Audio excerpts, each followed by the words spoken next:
What is up, everybody? Ivy Ross checking in, back with another book club. Make sure you guys join the book club series From Here to Equality. It's lit, and I'm excited to keep this going. Make sure you like and subscribe this video. And I want to thank everybody for getting me to 100 subscribers. I really appreciate it. I think it's cool that because I have a vlog, channel, and I really view this as like a journal. I feel like a historical footprint. I really want to play my part when it comes to, replacing this system, of injustice for a system with justice. And, the best way I can do is spreading, knowledge. But yeah, I just want to thank you guys so much for the 100 subscribers, and let's get to 200. So yes, we're going to get started. Chapter 3, let's get it. Who's reaped the fruits of our slavery?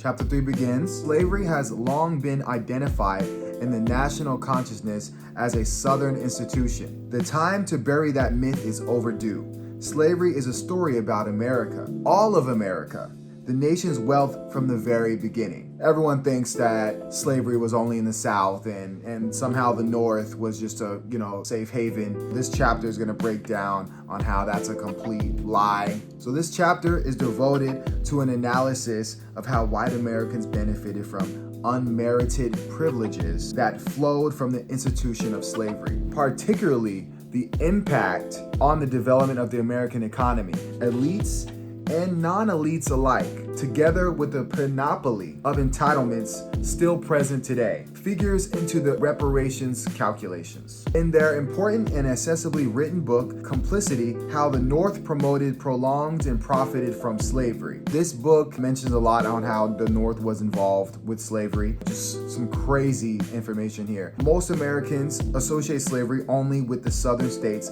or the eventual Confederate States of America. Massachusetts was the first North American colony to give legal sanction to servitude. That's crazy. While there were some who warned against the evils of slavery, the profits the institution promised those who invested in its promulgation, together with the privileges and pampered lives it made possible, were often too alluring to refuse. So let's think about it.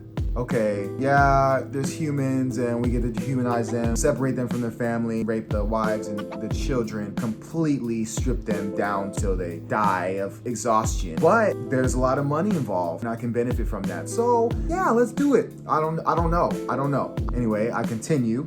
Cotton in New York City is treated as an anomaly, but there is a very profound sense that the cotton trade made New York City and New York City made the cotton trade. New York City and Southern cotton were a matched pair sewn together by financial rewards and economic expansion. By the eve of the war, hundreds of businesses in New York and countless more throughout the North were connected to and dependent on cotton. Merchants, shippers, auctioneers, bankers, brokers, insurers, and thousands of others packed Lower Manhattan, turning it into the nation's emporium. Before the Civil War, the city's fortunes and its economic development were considered by many to be inseparable from those of the cotton-producing states. New York was having this booming economy. I'm thinking the economy, as a car. The engine of the car are the slaves. They are making the cotton. They are keeping New York booming. So many people were benefiting off this. Merchants, shippers, auctioneers, bankers, brokers, pimps, hustlers. I mean, everybody and their mom was just making bread off black people. 1861, the city's mayor, Fernando Wood, stunned his constituents when he proposed that New York City independently secede from the Union. His speech prompted outrage and cries of absurdity. Although many of the city's intelligentsia rolled their eyes,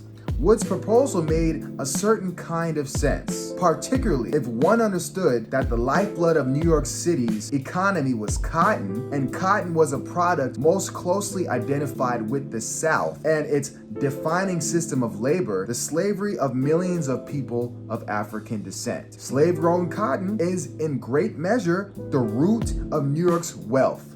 It says it right there. This guy, he knew. He said, look, we need to roll with the South because if we do lose slavery, we are losing all of those benefits, the cotton that the slaves are producing. 40 years before Fernando Wood suggested that New York join with the South and exit the Union, cotton had already become the nation's foremost exported product. New York had become a commercial and financial behemoth, dwarfing any other U.S. city and most others in the world. Cotton was more than just a profitable crop. It was the national currency, most responsible for America's explosive growth in the decades before the Civil War. I wrote cut the check right here.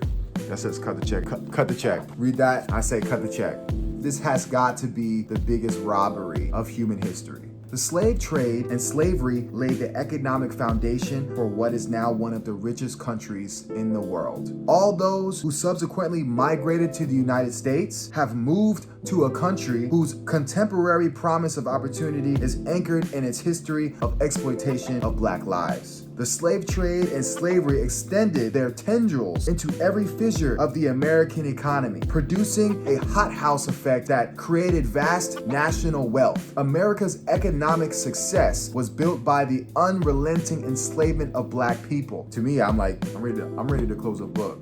That alone, the reparations conversation just needs to be like, oh, does reparations happen? Yes, case closed. Let's move on. That whole little paragraph just proved why we need what we need. So I'm going to continue here. We're going to be talking about Captain James D. Wolfe and John Brown I. They happen to be the country's most audacious traders who dealt enslaved Black bodies. And I believe that their descendants wrote a book about them or something like that and just broke down on how brutal these men were. In the 100 years before the sale of Black human beings were banned, Rhode Island slavers launched at least 934 voyages and captured and transported a minimum of 106,000 Africans to Americas. Beginning in 1769 with the first of 108 documented expeditions to the continent piloted by captains and crews throughout New England, the D. Wolfe family alone transported more than 12,000 enslaved Africans across the Middle Passage to plantations and slave markets in the United States and Cuba.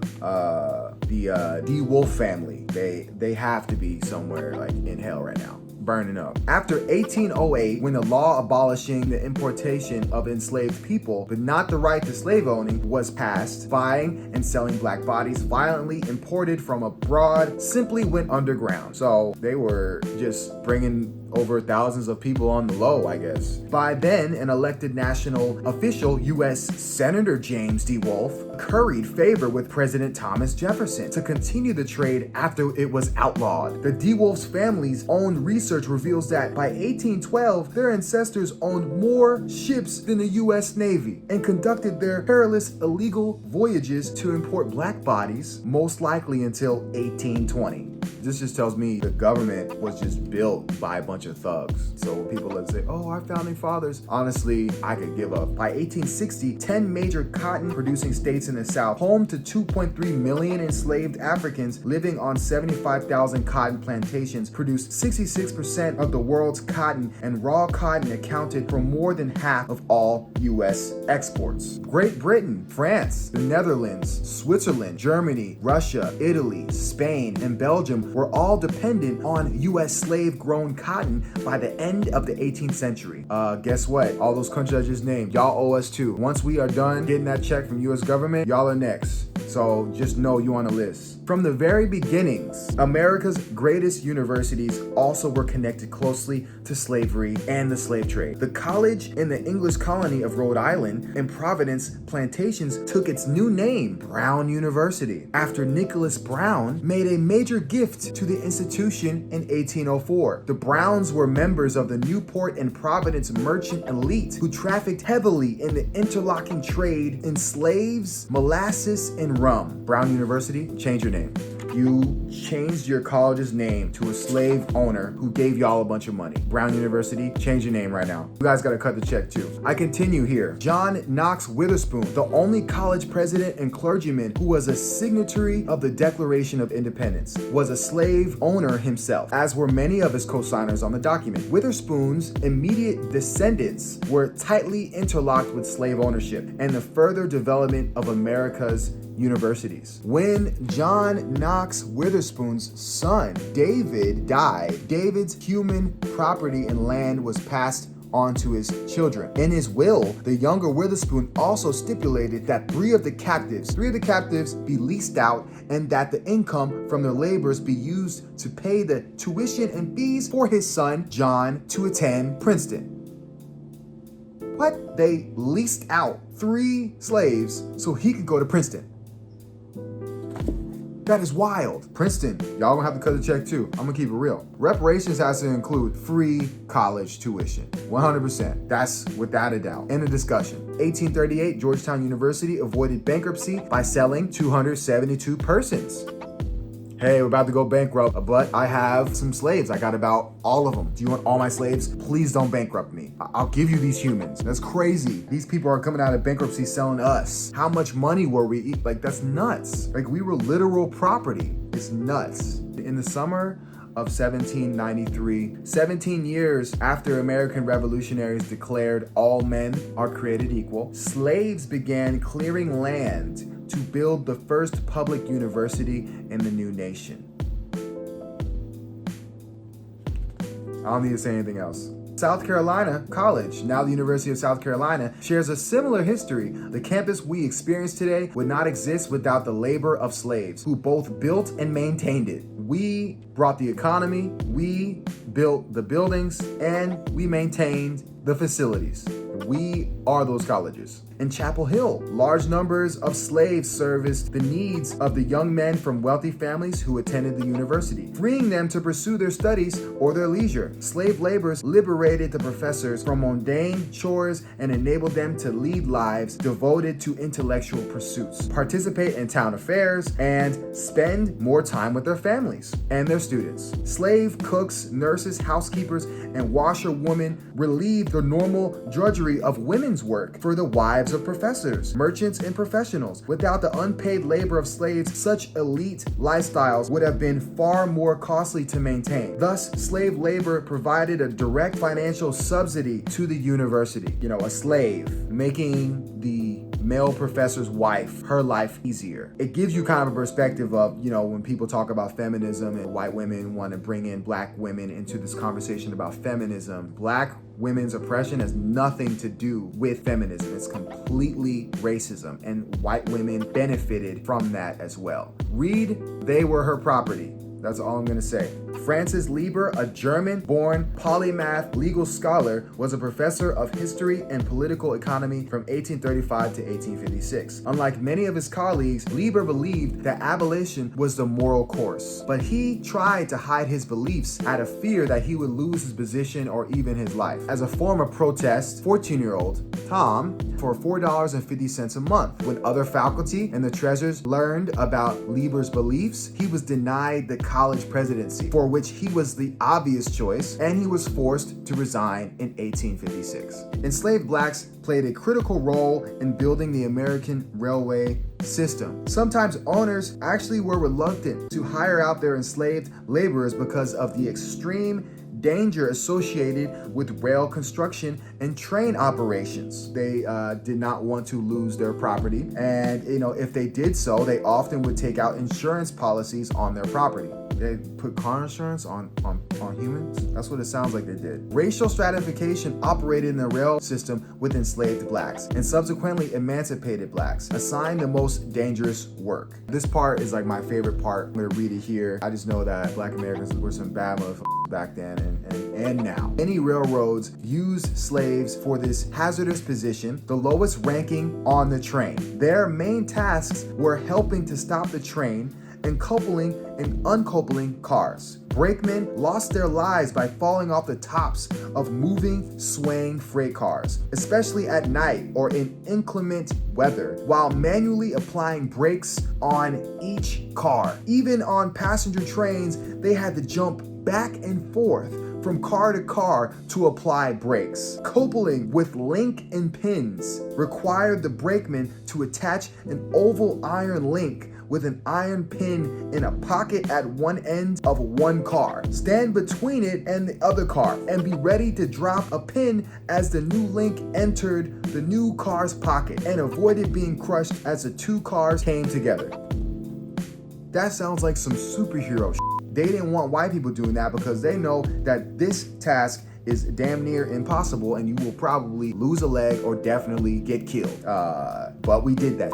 Get this, under improved safety conditions brought about by innovations in braking equipment, white laborers seized the brakeman positions, driving black workers out of the jobs. So once they improved the technology and it became safer, they're like, all right, you Negroes get out of here now. We got it. Since we don't have to worry about dying, you guys can get the hell out of here. It's crazy. You know, this kind of work, if reparations was given to us back then, we would be running the train system. We would be experts at that because of these experiences that we had to go through. Black people overwhelmingly were the objects of enslavement. While there was an extended period of white immigrant indentured servitude during the colonial period, the numbers were dwarfed by coerced immigrants from the African continent. By the time of the Declaration of Independence in 1776, practice of white indentureship was in sharp decline. On the other hand, by 1790, there were close to 700,000 enslaved blacks in the United States, a number that grew to 4 million by the start of the Civil War. As historian Dominic Sandberg observes, it was almost always much better to be a European servant than an African slave. Not only were servants transported in better conditions, they could also hope to be free if they survived their term of service. Above all, they were white, which meant that they were automatically different from the West African slaves. Suffice it to say, in the United States, slave ownership was a white affair and enslavement was a black affair, and the benefits and damages were distributed accordingly. The sale and forced labor of black bodies drove the commerce of the United States from the earliest days of the nation and made possible the world we inhabit today. Thinking about it, like, we really did build this country. We really did. You know, like, it's not like a saying, like, we really did build this country. I mean, we built the buildings, we built the colleges, we built the government establishments. We made people millionaires. It's a shame that we're not living off the fruits of our labor, but, you know, this is why we're fighting. But I feel, you know, really proud to be a Black American. We're the reason why people have immigrated here and built successful businesses and all that. But now it's time for us to get what's deserved. So that is chapter 3. Join the book club if you haven't. From here to equality, this is where we're at. So make sure you subscribe, like, and subscribe as well. So you guys have a great rest of your week, and I will see you later. Peace.